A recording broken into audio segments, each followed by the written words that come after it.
What's going on, Wiz Nation? Coming back at you guys with another episode of State of the Wizards. Thank you guys for tuning in. Tuning in with Decan along with my co-host. Hey Jose, aka DC Hoopla. What's going on, man? How's everything? Man, everything is good when the Wizards win. How Absolutely. you feeling? Oh, I feel good. I feel great.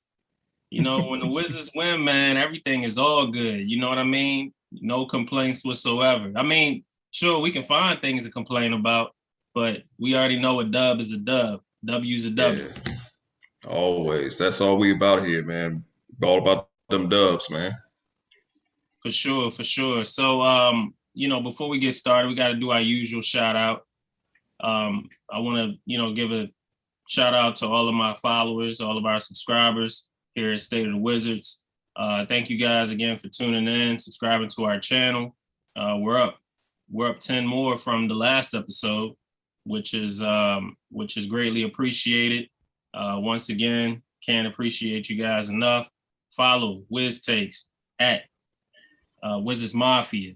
Also, follow State of the Wizards at State of the Wizards on Twitter. Follow DC Hoopla on Twitter, IG, and subscribe to my YouTube channel under the same thing, DC Hoopla. Just like Decan said, aka The Real Wiz Takes. Follow State of the Wizards also on IG, Twitter, and subscribe to our channel on YouTube. For sure, for sure. So look, man, what we're going to talk about this episode is obviously the big W that we had last night. Absolutely. Today is Triumph Thursday. Oh, hey, I like it. I like it. So, based off of what you saw in last night's game, there was a lot of great things that happened. There was a lot of not so great things that happened. Obviously, we know about the potential collapse, on the verge of a collapse, fourth quarter. Tell me, what did you get out of last night's game in the big win to start the season 1-0? Well, what I got out of last night's game is this team actually is buying into what Wes Unseld is talking about, which is playing defense. I saw the guys getting after it, being aggressive on defense, looking out for each other when it comes down to offense. Not too many people was thinking about getting their numbers. Let me say this, man. It feels so good not to have to worry about a point guard getting a triple double. It feels so good. It feels so good not to have a point guard that works for Pillsbury making all them damn turnovers. But it was good just watching that team be so aggressive last night. And there's two guys that I just love on this team. That's Daniel Gafford and the monster, Montrezl Harrell.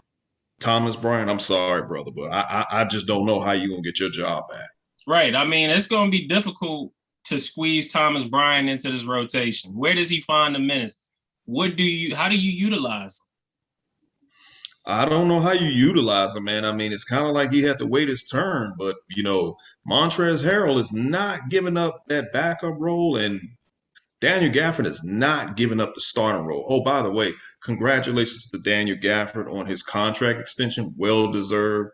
That is clearly a steal. So I had to give Tommy Shepard credit for that. To get that kind of production at that type of price, that is nothing but a steal. But I love what I saw from this team last night, the defense. I mean, DK, when was the last time you've ever seen a Wizards team hold a team at 30% shooting for three Yeah. quarters? Look, it's been a while. I mean, I tried to find statistics late last night, and to be honest with you, I couldn't find a game where we held a team to 30% shooting the entire game.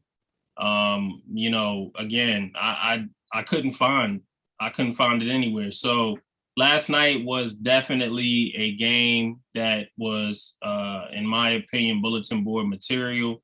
Something you can use as an example for the rest of the season. Something you can, revert back to if you lose your way. Hey, we played solid defense all the way around, solid team defense all the way around, solid man-to-man defense all the way around. I mean, helping out, switching, blocking on the weak side. I mean, man, what more do I need to say? Let's go to the tail of the tape. Let's go to the tape. Let's see some highlights, and let's check it out for ourselves and see how great we played last night. So while I pulled this up, what was one of the highlights that stood out and stuck out to you last night? Like, what was the one or two highlights that stuck out to you the most last night watching that game? What stood out really was just the highlights that I was seeing from Montrezl Harrell. I mean, how hungry he was, getting the rebound, not giving up, doing the putback dunks.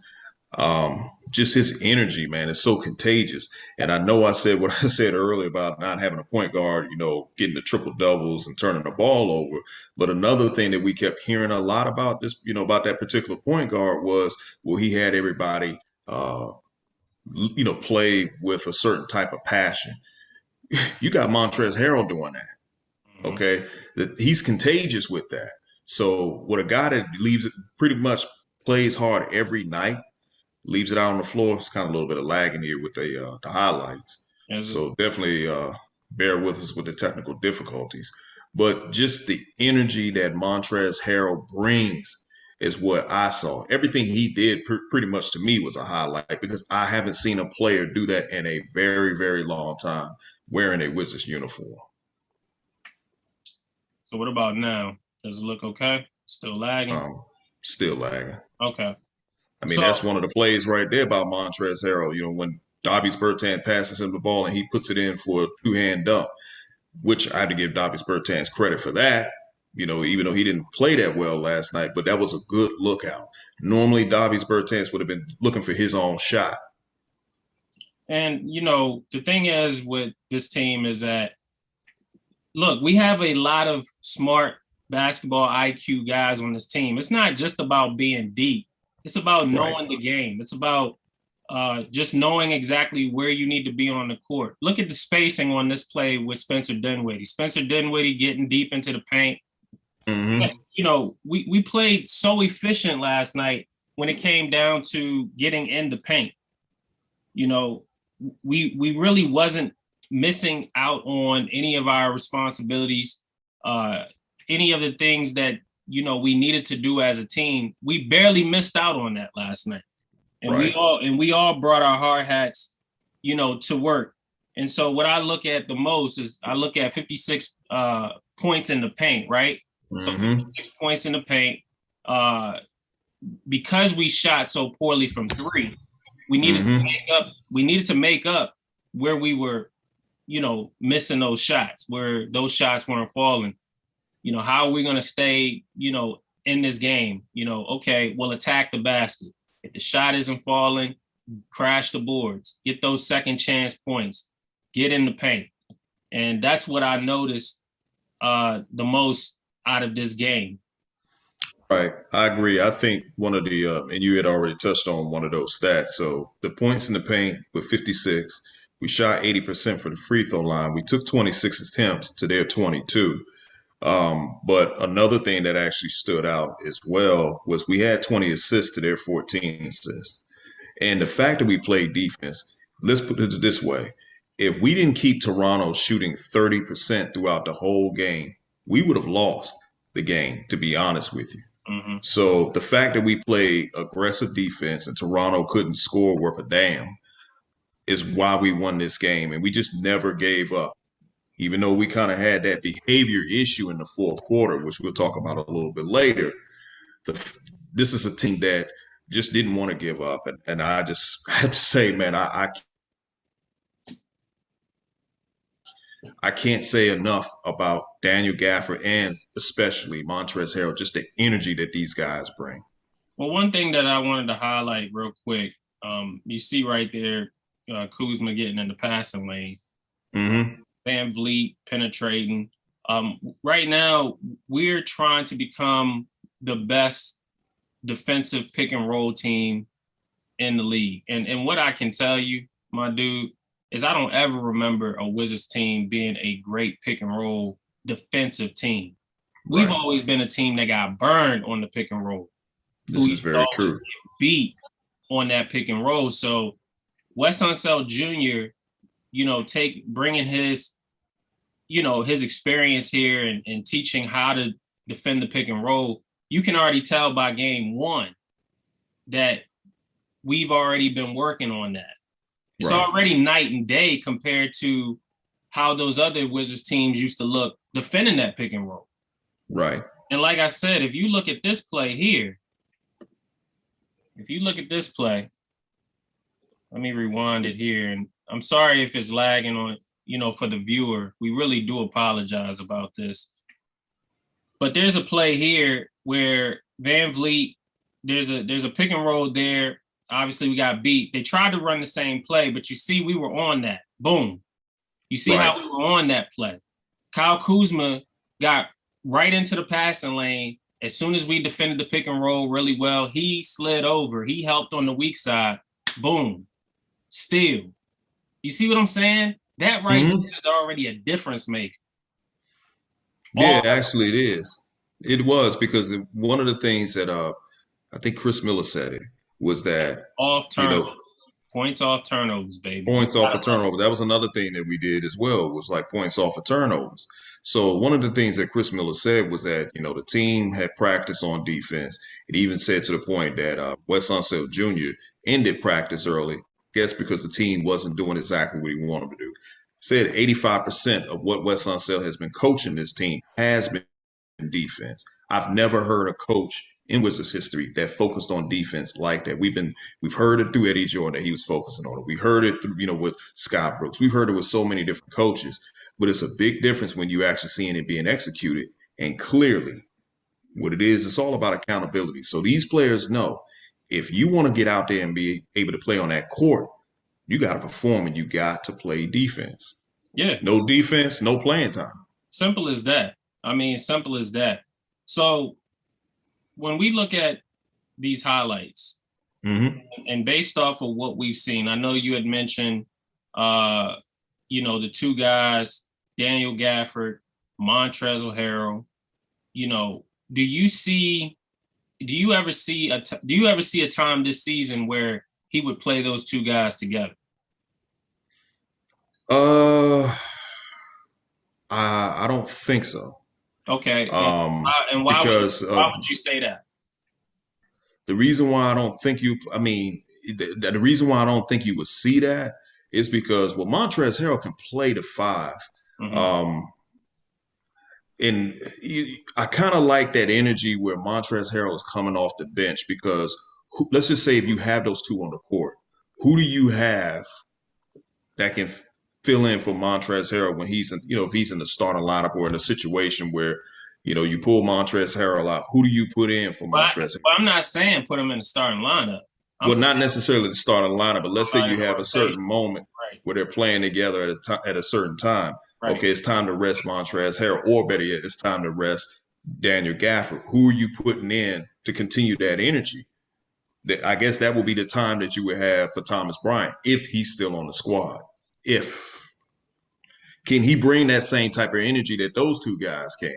Well, look, the thing is, it's not a bad problem. Like, we shouldn't, have this mentality like, oh, well, there's too many pieces. Like, I think that there are a lot of questioning whether or not it makes sense for us to, be loaded at one position, one spot. But that's a good problem to have. It's a good problem to have too many big bodies, who can give us something. The reason why I asked the question was because this season, for example, you're going to have teams playing big. You're going to have teams like, for example, look at the Lakers. The Lakers are big all the way around. They got DeAndre Jordan, Anthony Davis, Dwight Howard. Okay, so they're going to go with big lineups throughout the season. There's a reason why. Because in this new day and age of the NBA, you want to have length. Right. So the reason why I pointed this out last night, Toronto went with a big lineup in the fourth quarter. where 3 of their guys was 6'8" and up, 6'9" and up. True. All right. So we need to combat that this season with big lineups. I don't think that it would ever be a problem going with a big lineup of, for example, you know, you're gonna have Dinwiddie, who's already good size. All right, Bill. And then you slide Rui down to that 3. You put Harrell at the 4, and you keep Gafford at the 5.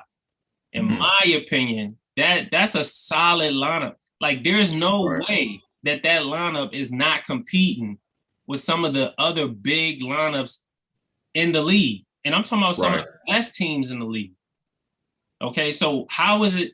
I just see I see that really working, really, to be honest with you. I think that the only reason why we're not thinking about that right now is because we're only 1 game into the season. Right. But I think it'll be based off of certain situations and different types of matchups that you probably would see something like that. Right. Like there may be a time you might see Denny in the game with Montrezl Harrell, Rui, or Daniel Gafford. I mean, you're right. It may be sometimes where you'll see that. But then a lot of teams like to go small as well. Well, I don't mean to cut you off, but that's what I'm saying. We need to get out of this mentality that small ball lineups is the way, because like I said, in this new age of basketball in the NBA, you're going to have big lineups, and these big lineups can shoot the 3. They're gonna bang on the boards. They're gonna run you out the gym at their size. Okay, there used to be a time where small ball worked because these bigs can't run with these guys. Now you got bigs who can run with these guys. Well, that's true. You see what I'm saying? So small ball lineup, Scott Brooks already gave you 5 years that shit don't work. That's true. Period. Yeah, that's true. It doesn't.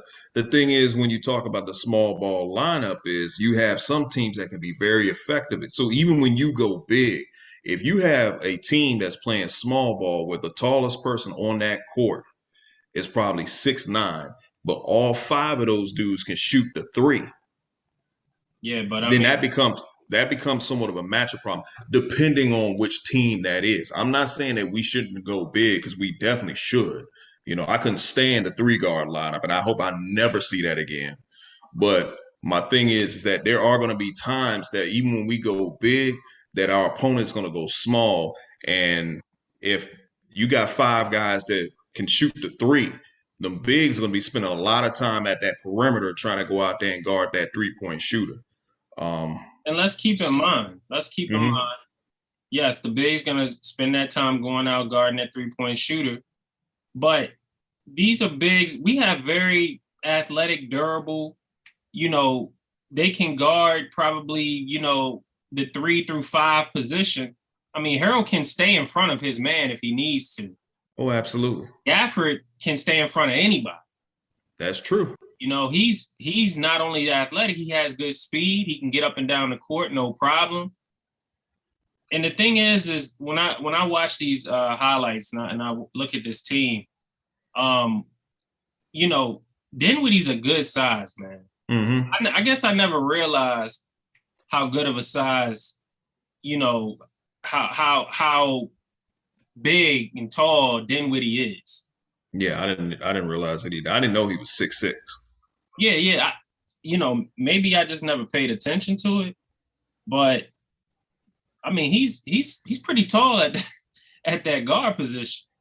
Well, he's pretty tall at that guard position, but not only that, he has a pretty good damn IQ, so he lets the game come to him. He doesn't play out of the norm. He plays exactly his game. He's not the type that's going to try to do more than what he's capable of doing. So I do like it. So when he does make a turnover, I get a little bit upset, but not as upset as I used to last season, because they weren't like just dumbass turnovers like we were so used to seeing last year. But we do have an athletic team, which is something I can't say that we had in quite some time either. A mixture of We have more young talent than anything. So the thing that I notice about this squad is a lot of the accountability is depending on what the younger guys are doing. Mm-hmm. And I want to say, I think Bradley Beal said it almost feels like college or something like that. Mm-hmm. Something on the line of that. He said that, Mm-hmm. which I guess it would be when you look at the players. But this is a team that you can grow to love, as time goes. Mm-hmm. And I just like what I saw last night, man. Again, I keep going back to Montrezl Harrell because he just didn't give up, and he was a player that I wanted the Wizards to get a long time ago. And you can never have too many of those type of guys. So at this point of the game, we already grew the lead to 25. We're in the third. Right. You see Bradley Beal's pushing the ball up the court. He turns the ball over right there. So let's talk about that. We had Mm-hmm. 22 turnovers. Right. That's obviously a problem. Right. What do you think we should do to cut that down? What we should do to cut it down, slow the game down like we were doing the first 3 quarters, Mm-hmm. get everybody involved, play our game. I think what we saw in that fourth quarter was we started seeing a little bit of the bad behavior of the ISO ball. Mm-hmm. And it's more of, okay, let me put the team on my back and win the game. But that's not why you were winning the game. It was none of that you had to do that. You got help now. Mm-hmm. Okay. Trust your teammates. Your teammates has been there for you, helping you out. You don't need to go out there and exert all this energy trying to play hero ball, because what you ended up doing was you turned the ball over and you started to make that momentum shift over to the Toronto Raptors.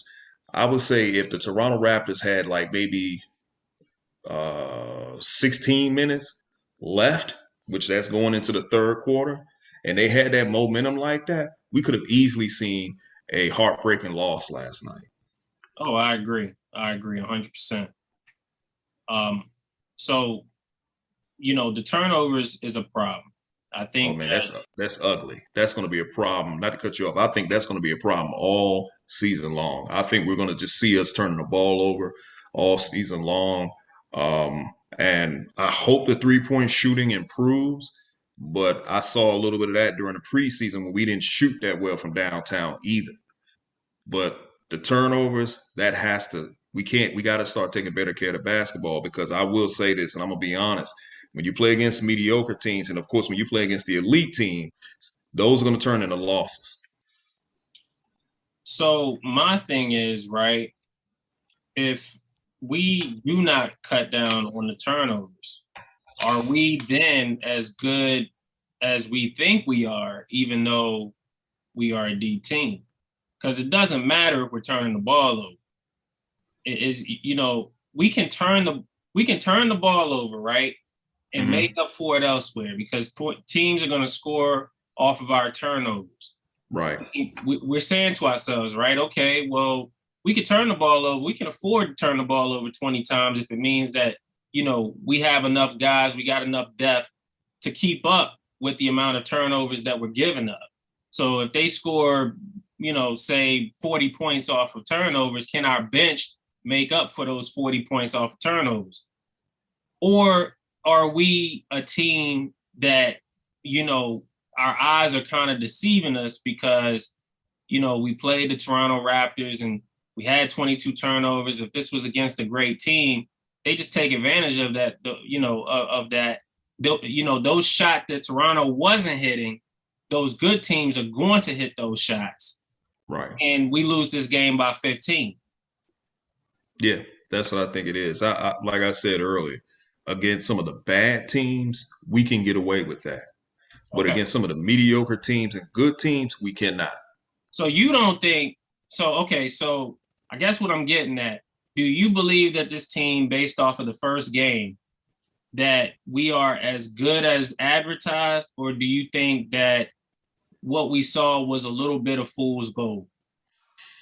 I'm saying it's too early for me to say that in the first game. I need to see Which one? more Which one? to say it to actually answer that, because I don't want to sit there and say, Oh, off of game one that we're this great team, but then as the season goes along, then we start to see something completely different. We okay. play against the Pacers tomorrow night, which they're kind of like in the same boat that we're in, like middle of the pack. Mm-hmm. I need to see how they play against the Pacers team. Chris Duarte, and I'm gonna call him your man because I know you was a big fan of him and you wanted him as a Wizard. He had 20, what he had 27 yesterday in his Yeah. rookie debut. Hmm. So let's see what they do against the Pacers. And then I know they play the Brooklyn Nets and those teams. Let's see what they do then. If and then that's how we can be able to determine. I'm kind of leaning towards it may be fool's gold because it was the Toronto Raptors. We could probably play against a team like uh, the Pelicans and maybe get away with that if Zion Williamson is not playing. But against the Sixers, But against the Sixers, you can't turn the ball over like that and think you're going to win the basketball game. The Sixers play defense just like we do. right, right, You can't do that. You're not going to be able to do that against a Milwaukee Bucks team and think you're going to beat them. right. So So, I think it's a little bit of both, and I think it's fair to say that. mhm. I think that Toronto just didn't have enough firepower. No, We I are, mean they don't. and they won't all season long. I mean, let's just call it what it is. Even when they get Siakam back, they're still 2 or 3 players away from being a contender again. Yeah, So they're rebuilding basically. yeah, exactly. They're rebuilding, but I do believe that we saw a mixture of good as advertised, but fool's gold at the same time. Because Yeah, yeah, and I think that's fair because again, we showed last night why we can be a really terrible team, but then hmm we also showed last night why we can become a very great team, a very good team. And right, we lucked up because Toronto wasn't capitalizing off of our turnovers. right, So you and I both agree that if this was any good team, they capitalize off those turnovers. This game isn't a blowout by any stretch of the imagination. The score would probably be closer, and we would probably be either down to the wire, or maybe we would be down. right. So, Let me. go ahead. No, I didn't mean to cut you. And let me just say this, to the fans out there. Basically, what we're saying is that I believe this team can consistently do that, but this is a team that's a work in progress, and it would be just disingenuous for me to expect this every night. I can't expect the Wizards to keep a team at 30% shooting every time they play against somebody. There are going to be some teams that they're going to be able to do that to, that probably are not that good. But when you're talking about a team that's either mediocre or better yet, you're talking about a great team, it would just be foolish to expect that. Now, I do believe this team has more than enough pieces and more than enough firepower to score and hang with the best of the teams. But I do also have to understand that we got young players on here that are just going to make rookie mistakes. They're going to make young player mistakes. So some of these guys are going to be seeing playing time that they've never seen before. So I can't sit because we're not a veteran team. Let's put it that way. Right, We're we a are young young team. people. Right, we're young. So we're a young team. So that these young guys are going to go out there and they're going to make mistakes. And it's okay. That's why I'm not disappointed on how the way this season is. I'm not going out there saying that, we're going to be a top 4 or 5 seed Right, because this team is going to go through some form of a learning curve. We're going to hit a wall where we're going to just be going through a major learning curve. right. So I'm So just being realistic. yeah, yeah, and you know what? That's what Wizards fans need to hear. They need to hear the reality of the situation. So let's now go into why this was such a great game, though. Okay. I think we can harp on all day whether or not this team is what we saw could deceive us. But why was this such a great game to me was because the point of emphasis on defense was the most, it outshined everything. Like this was a masterful coached game. Comparing this game to any of the 5-year games that we've seen in the past 5 years under Scott Brooks, there's no comparison. The Right. team showed up. The team had a plan, and they executed that plan flawlessly. I don't care Right. who Toronto had on that roster last night. We went into Toronto with a plan. We executed that plan. And I'll be honest with you, I don't think it would have mattered if Siakam played. I don't think No. it would have mattered if they had DeRozan or Kyle Lowry. I don't think it really would have mattered the way we played last night. I just think that the way we played defensively through 3 quarters, and I say what, midway fourth, it would have been hard for any team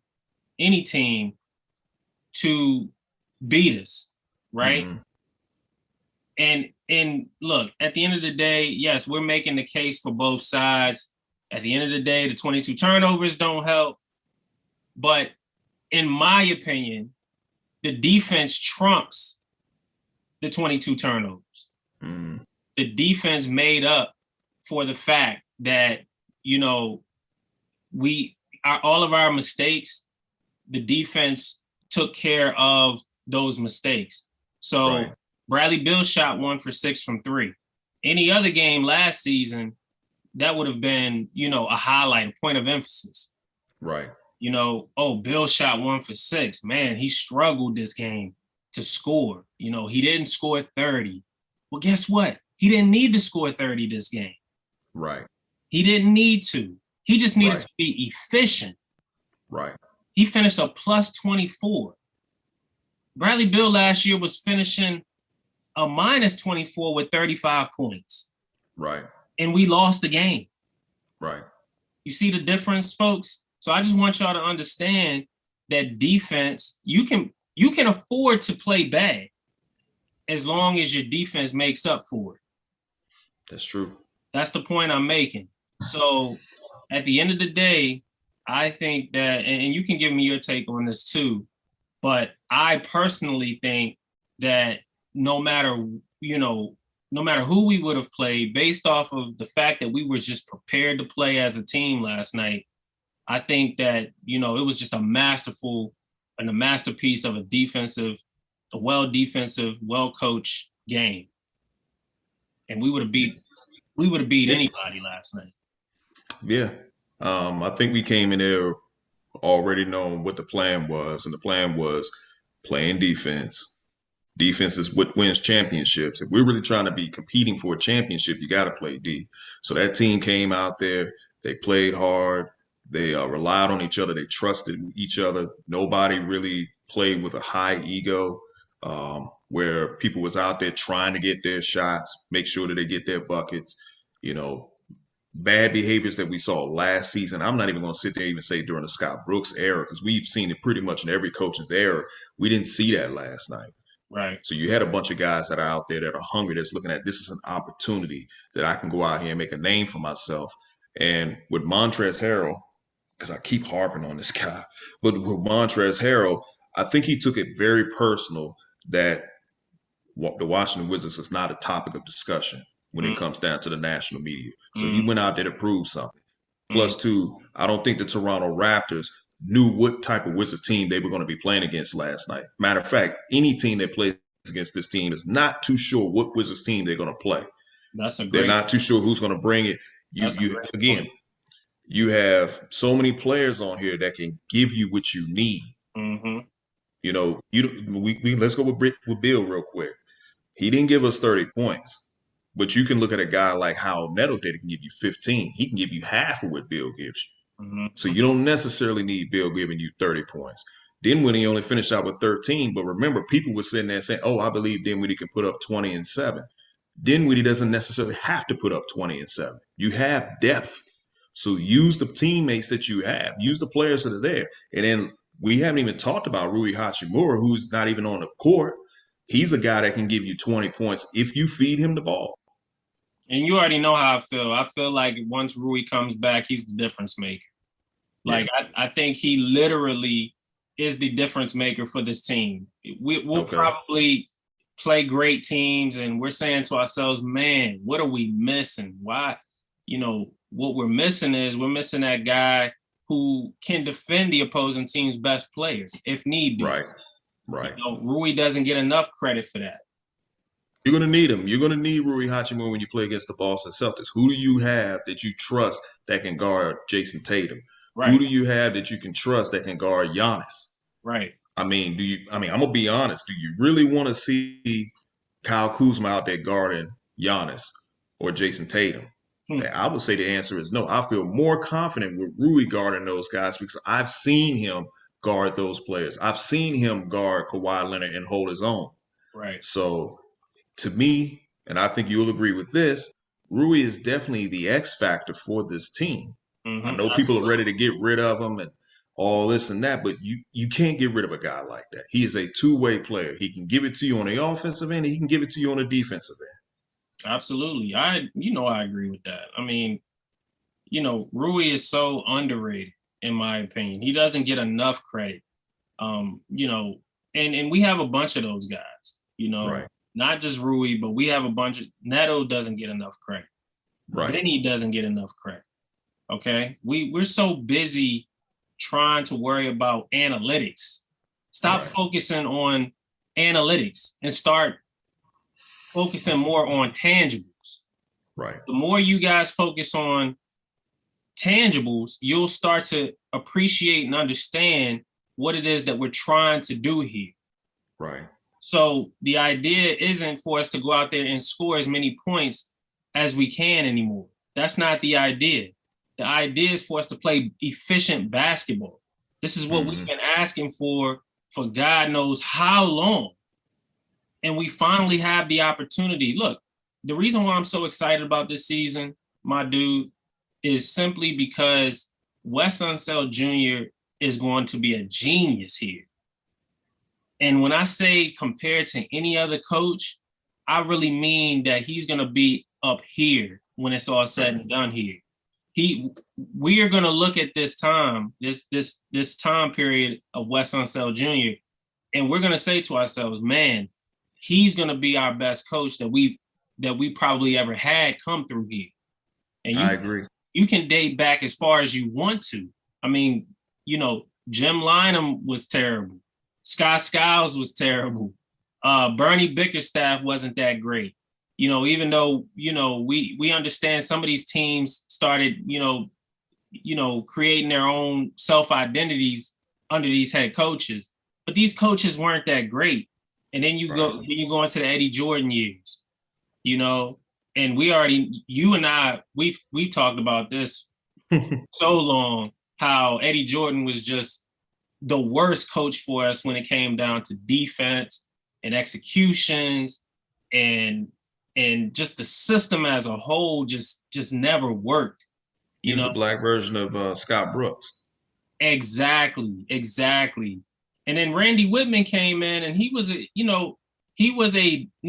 before Randy Whitman, Flip Saunders came in and he got the short end of the stick. Absolutely. We didn't feel like Flip was a bad coach, but we also didn't feel like Flip was the answer either. That's when Wes Unseld Jr. should have got the job. Right. As soon as Flip went out the door. He should have got it back then. Right. And And then we wouldn't even be having this conversation had he had that job back then. right. So it would have been tough. Look, I wish hindsight's always 2020. I wish we had a crystal ball. We can rewind time, go back. Boom, Wes Unseld Jr., John Wall era together.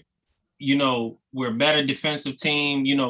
At that point, you don't even have Wes Unseld Jr. over there in Golden State. You don't even have him Right. over there in Denver. You can only imagine what world of a difference he would have made with John Wall and Bradley Beal together. Right. During those years. But again, Right.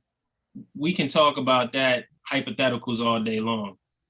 The point I'm making here is even when we look past the Randy Whitman year, Scott Brooks, Mm-hmm. and it comes down to this. Wes Unseld Jr., in my opinion, is going to be the one head coach. Excuse me, I put up two fingers. The one head coach that's going to trump all of those coaches because of the fact that him coming through the door, he's teaching a level of accountability that we've never seen come through this organization ever before he got here. Absolutely. Absolutely.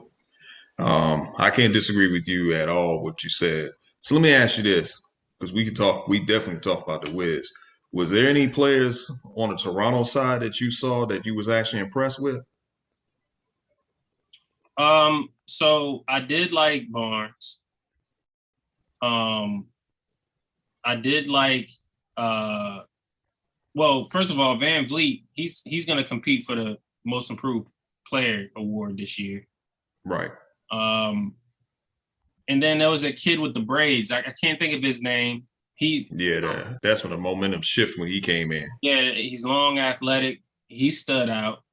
And then Hmm. it's that I can't think of any names right now for the Raptors, but they do have some talent over there. There's definitely some talent spread out on that team, in my opinion, that we're gonna have to look forward to playing again in the future and competing against them. Right. You know, Yeah, absolutely. that team is just long and athletic, man. Yeah, they are. They showed it in the fourth quarter. Like I'm thinking, like, wait a minute, where did these guys come from? Right. Well, especially when that I don't know what that kid's name is either. They say he's from Canada and he's a fan favorite. But Scotty Barnes, I was impressed with him last night.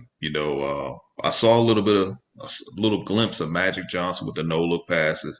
Um, he did a little left. What did he do? A left hand hook shot, if I'm correct, or a right hand hook shot. I Yeah, mean, he's actually not a bad prospect that they have. We know what Siakam can do. He's killed us for several years. Van Fleet is another player that's killed us for a lot of years. They had Patty Mills, but he's much older now. And then Gary Trent Jr., he's actually solid. He's murdered us last season as well. So Toronto has some pieces. They still need to add a little bit more. yeah, and I But forgot Scotty about Barnes was, I forgot Dragic signed over there. yeah, dry. Yeah, he's always murdered us too. Seemed like every team he played on, he's always been a thorn in our ass. Um, but I was definitely impressed with Scotty Barnes. I kind of saw a little bit of why Toronto picked him over Jalen Suggs. I wouldn't have done it if I was a general manager, but I see what they see in him. I mean, Mirsad is just one of those type of GMs that sometimes just see stuff that everybody else don't see. That's kind of like how San Antonio do. But I actually like some of those players that they have, some of them. But Scotty Barnes was the one that really stood out to me because I like his potential. Yeah, I mean, I was just looking it up. So, was that Boucher or Boucher? Oh Uh, yeah, Boucher or whatever. Yeah, yeah. yeah, he, Birch, Banton, those guys, those guys are long, athletic, gifted players. We're gonna hear those names a lot. So even though we can't think of them right now, we might We'll as well learn get him. used to them. We might as well get used to them. We'll learn them for sure because those guys aren't going nowhere anytime soon. I can tell you that. Um, Okay.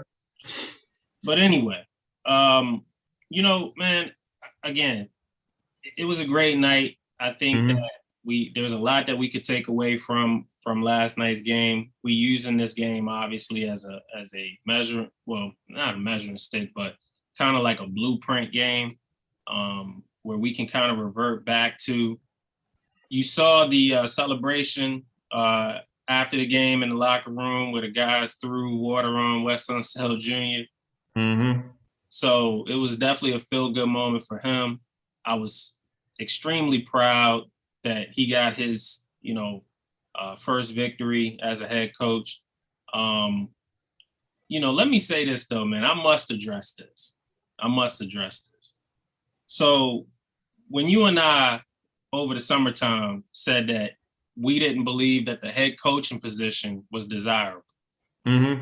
we got a lot of flack for that. Hmm. Folks out there that believed we didn't want Wes Unseld Jr. to be the head coach here. Right. How, like, what did you think about that when you heard people say that? Even though we were saying the things we were saying, what was your takeaway when people really thought that we didn't want Wes Unseld Jr. to be the head coach? I thought it was pretty much trying to control the narrative, if anything. There was a reason why we were saying that. You know, again, if Wes Unseld Jr. was your guy, what was the whole purpose of the coaching search? Well, we kept saying, because we were told that Wes Unseld Jr. was the guy going all the way back in February. Right. So our question was, okay, well, why put him through all that hassle if he was the guy? And then Exactly. we were told, oh, well, you guys would have got mad if they didn't do a search. Well, mind you, What did before they did that search, what happened with Scott Brooks before they did that search? What they did they hired him tell right on the Scott? spot? What did they wait? What did they tell Scott Brooks before Scott Brooks and them departed ways? Oh, well, they was trying to figure out a way to retain him. Exactly. And do what? And what were they going to do by retaining him? What were they going to do with his coaching staff? They was going to eliminate his coaching staff. That's all they Exactly. were going to do. So they were going to keep Scott Brooks and have him get rid of fire his coaching staff. So Exactly. my thing is, during that time period when we were saying that, and we were told, oh well, we knew that Wes Unseld Jr. was the guy going back to February. Well, my question was, well, if he was the guy, then why were they actually having a conversation of retaining Scott Brooks as long as he get rid of his coaching staff? That means that we said, you and I started saying, well, I don't believe that they were really looking at Wes Unseld Jr. Well, I said that I don't think Ted was really looking at Wes Unseld Jr. He Right. probably didn't want him. There was somebody else he had in mind. Right. Right. But Wes Unseld Jr. is the coach. You and I don't have an issue with it. Once he started talking about Yeah. accountability in his press conference, I was like, oh, well, that's what the hell I wanted to hear. When he sat there and said, well, I guess that Bill and Westbrook was bought in, I knew right off the top that they wasn't. And I knew that there was a slight bit of possibility that Westbrook was out of here. And sure enough, he's no longer here. Right. Which is a whole nother thing. Like, we could dive in whether or not Bill and Westbrook immediately bought into the idea of Wes Unseld Jr. being the coach. We can go down all of that, but no need to. The reason why I No wanted to need. bring it up, because I want people to know K. Jose and I, we wanted Wes Unseld Jr. from the beginning. We've been talking about this for a long time. When the rumors went out there months ago, you and I were big fans of the idea of Wes Unseld Jr. coming here and coaching this team. But we also said that we wanted other guys to be looked at as well. Mark Jackson was another one that was out there that I wish was somebody that they could talk to that they never entertained. Right. And then there was other coaches as well. And so the thing was that, hey, if this was a desirable job, then instead of going the route that they went, you would have had coaches knocking on the door for this job. Right. And you wouldn't have been stringing Wes Unseld Jr. along at the same time while you're interviewing, 7, 8, 9, 10 different coaches. There was no need for that if he was your guy from the beginning. Exactly. You see what I'm saying? So the idea to me, like, again, yes, Sam Cassell was definitely one of the guys that I was more so, thinking about because of Sam Cassell's history with this team. And as soon as they said that he wasn't coming back for a second interview, I said, oh, I don't believe that was the Wizards' decision. I believe that was Sam Cassell's decision because Sam Cassell had it made over there in Philly. He's good. Right. It's not like, okay, a head coaching job here in DC. He just left DC like a couple years ago. So he knows all about the environment here. He knows the owner. He knows management. People act like Tommy Shepard just came to this organization a couple years ago. He's been in this organization. Exactly. So Sam Cassell interviewed with people he's already worked with years ago. Right. So, you guys are making it seem like, oh, he would have killed for that head coaching position. How do you know that? You don't know that. There was a reason he left years ago. Yeah. He didn't I think that's what it was. He didn't stay years ago. So, y'all got to factor those things in. That's all we were saying. We weren't saying that we believed that nobody at all wanted the head coach position. No, we were saying that these folks have options too. Just like the Wizards have. Just like the Wizards have. The head coaches have options too. You guys were, all on our case about, this narrative, but the idea was that, hey, if Wes Unseld Jr. was your guy from the beginning, there was no need to string him along on these interviews. There was no need to give Scott Brooks a new lease on life. On life. You see what I'm saying? So they didn't want to talk about that part. Yeah, they don't want to talk about that. But bottom line is we love Wes Unseld Jr. We love what he's doing here. And man, we are all the way in on Wes Unseld Jr. Best believe that, I believe he was the best choice. Yeah. The Wizards How could many years is his contract? 4 years. So for 4 years, you and we're not going to be slandering Wes Unseld Jr. No, He's I going to mean, be allowed to coach this team for 4 years. If Scott Brooks was allowed to coach this team for 5 years, it's going to be the same thing for Wes Unseld Jr., period. I'm exactly. not going to talk bad about him. I'm not going to be sitting there saying, oh, well, he's a terrible coach. He already sold me just based off of his press conference. When he started talking about accountability, hey, we know this team can score. That's not been the issue. Defense has been the issue. I've been saying that for years, that it's in the defense. We know this team can score. This team has never had an issue scoring. I don't care if this team puts up 106 points. If we win a game, I don't care. We only put up 98 points. You think I'm complaining that we didn't score 120 some points last night? Hell no. We won the game. That doesn't matter to me. I mean, we've seen now we have a good taste of what it's like to be one of the best scoring teams in the NBA. But let's get a taste of what it's like to be one of the best defensive teams in the NBA. If you ask me, that's far more impressive than being a top 10, top 15 offense in the league. I'd rather be a top 5 defensive team in the league. Right now, as of last night, we were number 1. Of course. I mean, I would love to stay there. You see what I'm saying? Right. Of I would course. love to use that. That's what I'm saying. Use this as a building block, a blueprint. Hey, we'll never forget this time. Remember, we was number 1 in defense for 2 days. Like, yeah, this is exciting. Like, we're at the top of the Eastern Conference, 1-0, have the best defense. We're number 1 in the league. Oh, we'll take that. We'll take all of that. Yeah, absolutely. Give me all of the one gamer.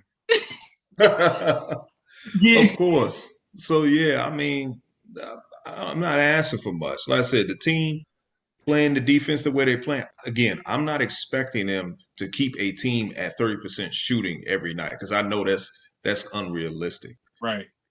But if this team can stay at least top 10, I think this team is very capable of being top 10 in defense. I'm sad. We were top 10 in defense before during the Randy Whitman years. I don't see why we can't be under the Wes Unseld years. I know that's what he's striving for. So as a Wizards fan, I'm going to be honest with you and I'm going to be frank. I don't give a shit if we not top 10 in scoring. If we top 10 in defense, that's all that matters to me. Me either. And I'm right there with you. And look, before we wrap this up, I think what I'm going to say is the question was at one point, how long is Wes Unseld Jr.'s honeymoon, for here? In my opinion, all 4 years, he gets the honeymoon. All 4. I better not hear any Wes Unseld Jr. slander for 4 years. You guys gave Scott Brooks the ultimate pass for 5 years. I don't want to hear no slander. And for you guys out there who thinks like, oh, you know what, these guys are just talking, we held Scott Brooks accountable, this, that, and the third. No, you didn't hold him accountable. Y'all didn't say nothing. Y'all didn't say nothing at all. Yeah, there'll be times where you were frustrated and you would blame Scott Brooks after the game for this and that. But trust me, the noise wasn't loud enough. The organization didn't hear you guys one bit because they was trying to bring him back. Do y'all understand? Exactly. If they knew you guys really didn't want Scott Brooks here, they wouldn't have tried to retain him. No reason why they was trying to retain him because they wanted to keep Westbrook here. That's all that matters. Exactly. They were so happy with seeing with Westbrook getting the triple doubles. They wanted to post, him putting up the triple doubles, post up Bradley Beal scoring 30-something, 40-something, 50-something points. They weren't concerned about that. As long as these guys was out there performing, scoring, that's all that matters. But I want you guys to keep that same energy this season. Mm-hmm. Keep that same energy. So when Beal scores 20 points and he's efficient, post that up. Exactly. Don't wait till when he scores 30 and he's efficient. No, post it when he puts up 20. Exactly. Post up when Rui Hachimura puts up something like that. Be consistent. Yeah. So and that's where I'm at. And my thing is, I was perfectly fine with Bill scoring 23 points last night. I wish that's what happened last season. I would have been much better with efficiency between him and Russell Westbrook. So Well, when people were saying that I was hating and I was criticizing these guys, that's what I was criticizing. I was criticizing the fact that we weren't getting a plus 24 Bradley Beal, 23 points, great defense, playing efficient basketball. Why was I complaining about Russell Westbrook's triple doubles? Because of the fact that he turned the ball over 8-9 times. It wasn't just a triple double. It was damn near a quadruple double. You know what I mean? wow, yeah.